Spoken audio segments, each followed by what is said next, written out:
Chaitra Navratri day 4 माँ कुष्मांडा पूजा विधि। नवरात्रि का आज चौथा दिन है। इस दिन माँ कुष्मांडा की पूजा होती है।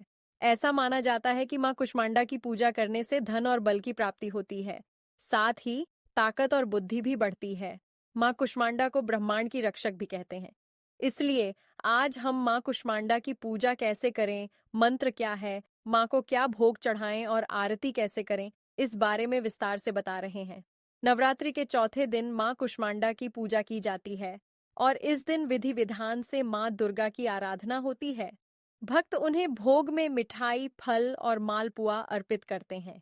मान्यता है कि माँ कुष्मांडा की पूजा से सभी मनोकामनाएं पूरी होती हैं और कार्यों में आने वाली बाधाएं दूर होती हैं। देवी पुराण के अनुसार विद्यार्थियों को नवरात्रि में मां कुष्मांडा की पूजा अवश्य करनी चाहिए।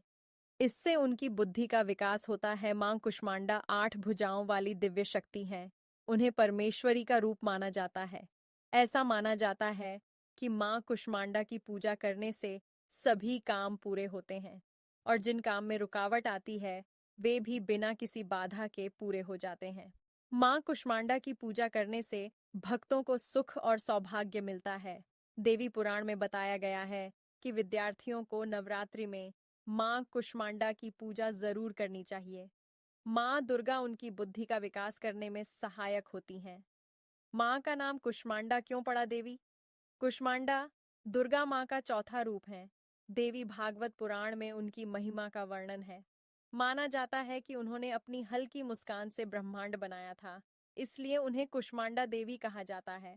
सृष्टि के आरंभ में अंधकार था, जिसे माँ ने अपनी हंसी से दूर किया। उनमें सूर्य की गर्मी सहने की शक्ति है, इसलिए उनकी पूजा करने से भक्तों को शक्ति और ऊर्जा मिलती है। ऐसा है माँ कुष्मांडा का रूप, माँ कुष्मांडा का स्वरूप बहुत ही खास है। उन्हें दिव्य और अलौकिक माना जाता है। वह शेर पर सवार होती हैं। उनकी 8 भुजाएं हैं जिनमें अस्त्र होते हैं। माँ कुष्मांडा हमें जीवन शक्ति देती हैं। माँ कुष्मांडा शेर पर सवारी करती हैं। उनकी 8 भुजाओं में अलग अलग चीजें हैं।